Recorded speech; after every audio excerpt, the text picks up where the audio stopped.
অয়ন এক মুখ হাসি নিয়ে দাঁড়িয়েছিল ওর সামনে। ও শ্রীমন্তীর নরম ঠোঁট দুটোর কথাই ভাবছিল। এই অনুভূতিটা ওর বুকের মধ্যে ঝড় তুলছিল যেন। শ্রীমন্তী বাইরে আসতেই অয়নকে নতুন করে ভালোবাসার চোখে দেখতে লাগলো আবার। কি দেখছো এমন করে? দেখছি আমার বউ কত ভালো, অয়ন শ্রীমন্তীকে মজা করে বলল। তাই নাকি? শ্রীমন্তী বলল, আর মনে মনে ভাবতে লাগলো, এখন তোমার মনে পড়ল যে তোমার স্ত্রী এত ভালো, এত বছরে একবারও মনে হয়নি, হাতটাও তো ধরনি কখনো। নিজের মনে ভাবলেও অয়নের সামনে শ্রীমন্তীর এইসব কথা বলার সাহস ছিল না। এভাবে প্লিজ দেখো না আমাকে। শ্রীমন্তী আবার লজ্জা পেয়ে বলল, ঠিক আছে, তোমাকে দেখছি না, তবে একটা কথা বলো, যদি আমি তোমাকে নাই দেখতে পারি তাহলে কি আমি অন্য মেয়েদের দেখব? অয়ন দুষ্টুমি করে জিজ্ঞাসা করল। এটা শুনে শ্রীমন্তীর মুখ লাল হয়ে গেল। ও দাঁত দিয়ে ঠোঁটটা চেপে বলল, তোমার এত বড় সাহস! শ্রীমন্তীর সামনে ও কিভাবে অন্য মেয়েদের কথা ভাবতে পারে? শ্রীমন্তীর মনে হচ্ছিল অয়নের সাহস খুব বাড়ছে। শ্রীমন্তী জানত যে মল্লিক পরিবারের কেউ ওকে পাত্তা না দিলেও বাকি মেয়েরা অয়নকে চট করে পছন্দ করে ফেলে। ও দেখতে যথেষ্ট স্মার্ট এবং ওর ফাইটিং স্কিলও অসাধারণ ছিল। পরিবার তো অনেক পরের কথা, অয়নের শক্তি দেখেই মেয়েরা ওর প্রতি আকৃষ্ট হয়ে যেত। তবে অয়ন যদি সত্যিই অন্য মেয়েদের দিকে তাকানো শুরু করে তাহলে শ্রীমন্তীর কপালে দুঃখ আছে। ওকে হাজার হাজার মেয়ের সাথে মোকাবিলা করতে হবে। যদি তুমি অন্য মেয়েদের দেখার কথা ভাবো না, আমি তোমাকে একদম গলা টিপে মেরে ফেলবো। শ্রীমন্তীর কথা শুনে অয়নের হাসি পেয়ে গেল।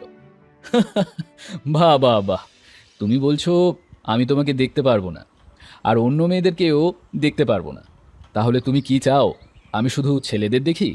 অয়ন জিজ্ঞাসা করল। শ্রীমন্তী বুঝতে পারল যে অয়ন তার সাথে মজা করছে। সে ঠিক করল অয়নকে মজা করেই উত্তর দেবে। ঠিক আছে, তুমি ছেলেদের দেখতে পারো, তাতে আমার কিছু যায় আসে না। কিন্তু আমার তো যায় আসে অনেক কিছু। এই যে এখন ওদের দুজনের মধ্যে ঘনিষ্ঠতা বাড়ছে আর এমন মধুর খুনসুটি হচ্ছে, এটাতে অয়নের খুব ভালো লাগছিল। অয়ন, আমাকে বাড়িটা দেখাও না ঘুরিয়ে। শ্রীমন্তী চোখে উজ্জ্বলতা নিয়ে বলল। চলো। অয়ন হাসতে হাসতে শ্রীমন্তীর গাল টিপে বলল। দুজনে এতদিন বাদে সেই মুহূর্তে সত্যিকারের কাপলদের মতো আচরণ করছিল। অয়ন শ্রীমন্তীকে পুরো বাড়িটা ঘুরিয়ে দেখালো। সবার শেষে সে ওকে ওদের বেডরুমে নিয়ে গেল। বিশাল বড় ছিল ওদের বেডরুমটা, আর সেটা একেবারে শ্রীমন্তীর মনোমতো করে সাজানো ছিল। শ্রীমন্তীর মনে হচ্ছিল সে যেন পরীদের দেশে এসে গেছে। শ্রীমন্তী, এই আমাদের বেডরুম। আমি এটা তোমার পছন্দ অনুযায়ী সাজানোর চেষ্টা করেছি, কিন্তু তোমার যদি মনে হয় কিছু পরিবর্তন করবে তাহলে তুমি নির্দ্বিধায় করতে পারো। না অয়ন, আমি তো ইতিমধ্যেই ভালোবেসে ফেলেছি এই রুমটা। অপূর্ব সুন্দর এই রুমটা। শ্রীমন্তী ওর খুশি প্রকাশ করে বলল। এসো, তোমাকে একটা জিনিস দেখাই। এটুকু বলেই অয়ন ঘরের বড় জানালাটা পর্দা থেকে সরিয়ে দিল, আর পর্দা সরাতেই সামনে খুব সুন্দর একটা ঝিল দেখা গেল। রুম থেকে এই দৃশ্য দেখে শ্রীমন্তীর চোখ বিস্ময়ে বড় হয়ে গেল। ও আগে কখনো এত সুন্দর দৃশ্য দেখেনি। শ্রীমন্তীর এই শহরটা এমনিতে খুব প্রিয়, আর ওর সবসময় শহরটা খুব সুন্দর লাগে, কিন্তু শহরের মাঝখানে এরকম একটা জায়গা। এই ঘর থেকে শহরটা আরো বেশি মনোরম লাগছিল। ও মাই গড অয়ন, কি সুন্দর এটা! শ্রীমন্তী উত্তেজনায় লাফাতে লাগলো।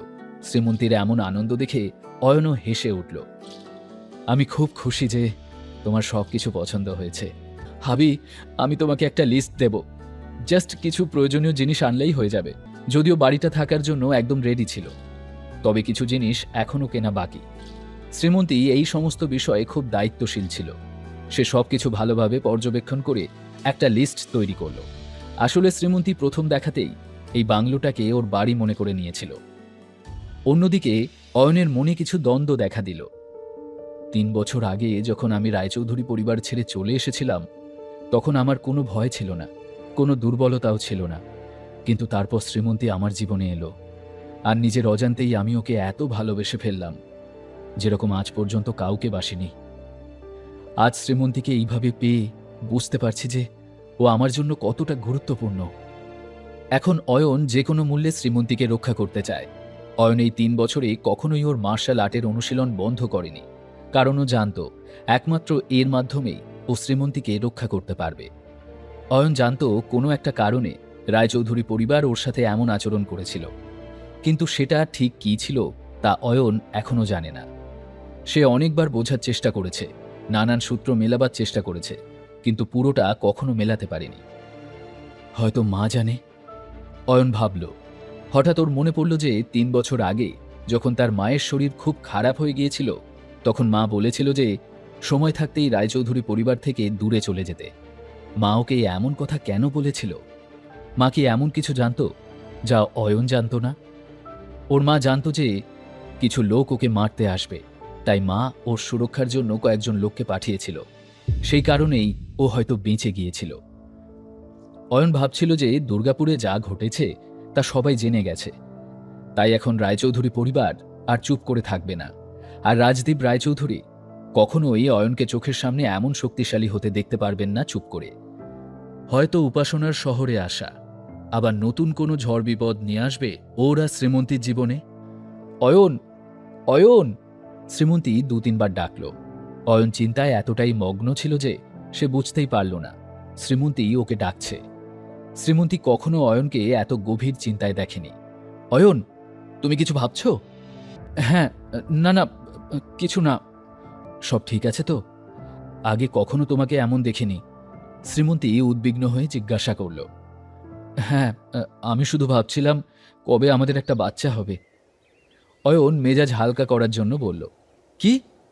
তুমি কী সব বলছো অয়ন? আমি বাচ্চা নিতে চাই না, প্লিজ। শ্রীমন্তী ওর হাত ধরে টেনে বলল, কোনো ব্যাপার না, আমরা তাহলে দত্তক নেব। এটুকু বলে অয়ন হাসল। অয়ন এখন ভাবছিল যে রাজদীপ ওকে আর শ্রীমন্তীকে একসাথে থাকতে দেবেন কিনা। সবাই জানত যে শ্রীমন্তীই অয়নের একমাত্র দুর্বলতা। অয়নের ভয় ছিল যে কেউ নিজের উদ্দেশ্য সিদ্ধ করতে শ্রীমন্তীকে ব্যবহার করবে না তো। অয়ন, এই বাড়িটার দাম কত? শ্রীমন্তী অয়নের গভীর চিন্তার মধ্যেই জিজ্ঞাসা করল। শ্রীমন্তী জানত এখানে সব বাংলোগুলো খুবই দামি, আর সেগুলোর মধ্যেও এটা সবচেয়ে বড় আর সুন্দর ছিল। তাই শ্রীমন্তী জানতে চাইছিল অয়ন এর জন্য কত টাকা দিয়েছে। খুব বেশি না। খুব বেশি না মানে? এত বড় আর সুন্দর বাড়িটার দাম খুব বেশি না? এই 10 কোটির মতো। বিপ্লব সামন্তের জন্যই এই বাংলোটা আমি 10 কোটিতে পেয়েছি। অয়ন সত্যি কথাই বলার সিদ্ধান্ত নিল। বিপ্লব সামন্ত। শ্রীমন্তী বিপ্লবকে চেনে। ও আগেও দেখেছে বিপ্লব এবং অয়ন একে অপরকে চিনত। তার মানে অয়ন রায়চৌধুরী গ্রুপ অফ ইন্ডাস্ট্রিজের সাথে সম্পর্কিত।